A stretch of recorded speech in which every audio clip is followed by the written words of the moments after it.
Bismillahirrahmanirrahim. Assalamualaikum warahmatullahi wabarakatuh. Perkenalkan, nama saya Trisna Pak Agung Iskandar dari kelas UF 304 Program Studi PBB Informatika. Di sini saya akan mempresentasikan tentang pembahasan lanjut tentang tugas kedua, yaitu tentang jurnal Cyber Threats Behind the Firewall, melindungi data warga di era pemerintahan cloud. Tugas ini dibuat untuk memenuhi salah satu mata kuliah, yaitu mata kuliah dasar keamanan komputer. Yang pertama yaitu tentang melindungi data pemerintah cloud, di mana pergeseran ke pemerintahan cloud meningkatkan layanan publik, namun menimbulkan tantangan serius terhadap keamanan dan privasi data untuk data warga yang sensitif. Tadi ini menganalisis pendekatan metodologis dan teknis untuk perlindungan data dalam sistem pemerintahan cloud, menggunakan tinjauan literatur sistematis atau SLR dan pedoman Prisma. Ini juga mengevaluasi model SOHAR dan AHP untuk menilai kelayakan implementasi layanan pemerintahan digital. Perlindungan yang efektif memerlukan pertahanan aktif, arsitektur Zero Trust, enkripsi AES256, dan WAF yang terintegrasi dengan pemantauan VPN.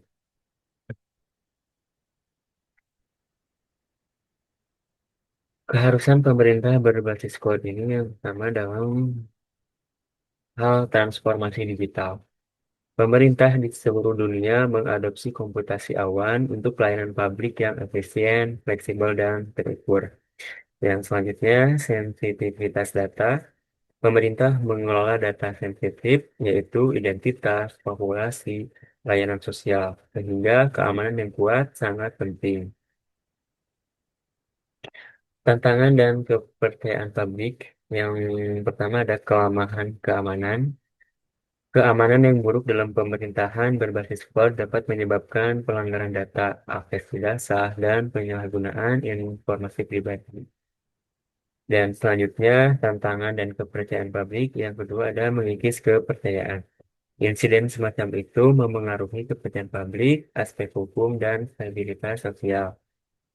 Dan selanjutnya, hambatan adopsi, di mana pada hambatan adopsi ini kekhawatiran keamanan dan privasi merupakan faktor utama yang memengaruhi adopsi cloud di sektor pemerintahan. Tujuan dan kontribusi penelitian ini yaitu menganalisis pendekatan metodologis dan teknis untuk perlindungan data pribadi dalam sistem pemerintahan berbasis cloud dan dari penelitian sebelumnya.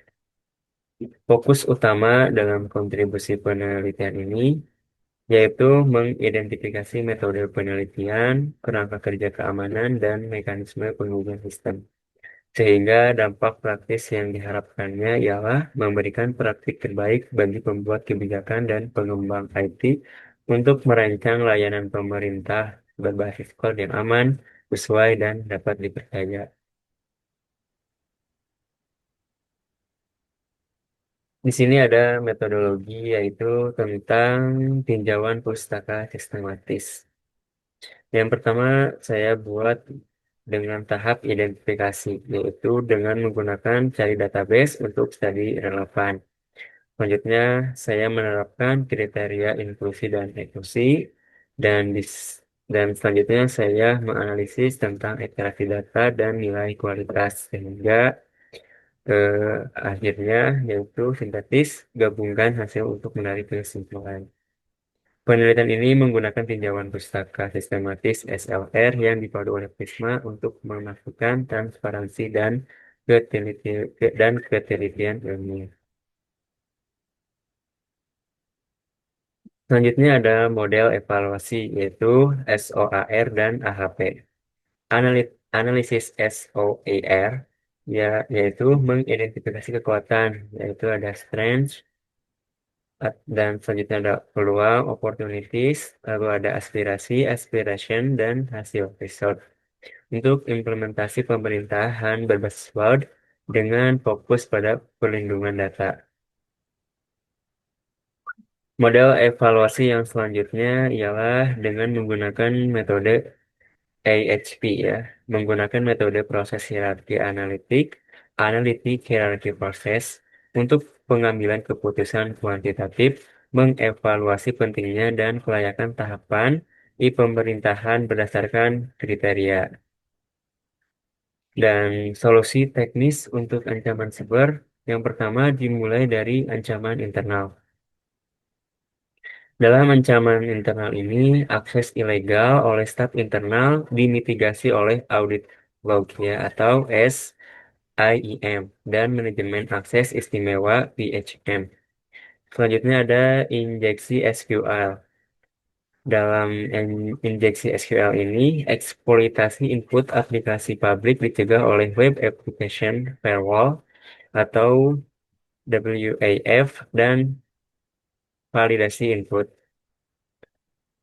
Selanjutnya, solusi teknis untuk ancaman siber ada di kesalahan konfigurasi code. Ya, dalam kesalahan konfigurasi code ini, kesalahan pengaturan penyimpanan terbuka ditangani oleh audit konfigurasi otomatis atau CSPM. Dan solusi teknis untuk ancaman siber terakhir ialah pelanggaran data. Ya, pencurian database besar dicegah oleh enkripsi AES 256 dan pencegahan kehilangan data di LV. Ini merupakan grafik peningkatan kinerja deteksi ancaman, yaitu dengan menggunakan implementasi WAF ya, di mana WAF ini dikonfigurasi pada layar ketujuh dengan geopensi, hanya IP Indonesia dan range limiting dengan 10 permintaan per detik per IP untuk mengurangi serangan eksternal dan bot scraping. Selanjutnya dalam grafik ini juga menjelaskan dampak SIEM dan Zero Trust ya. Setelah implementasi SIEM dan Zero Trust pada bulan Maret, waktu deteksi ini rata-rata menurun drastis dari 48 jam menjadi di bawah 1 jam pada bulan Juli.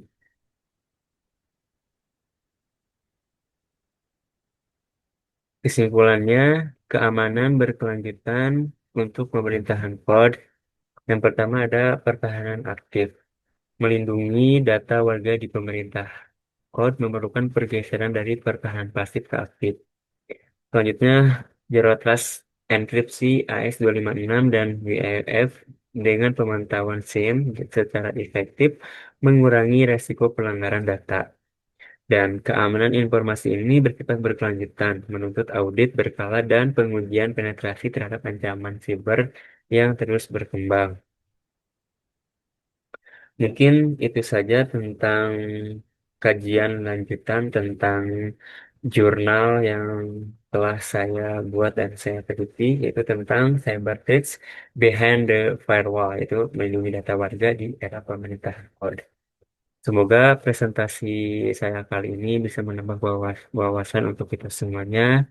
Dan sebelum ditutup, saya memohon maaf apabila ada salah kata atau kata-kata yang kurang berkenan dan kurang dipahami. Saya memohon maaf. Saya tutup dengan ucapan Alhamdulillah, Alhamdulillahirrahmanirrahim. Dan saya ucapkan Assalamualaikum warahmatullahi wabarakatuh.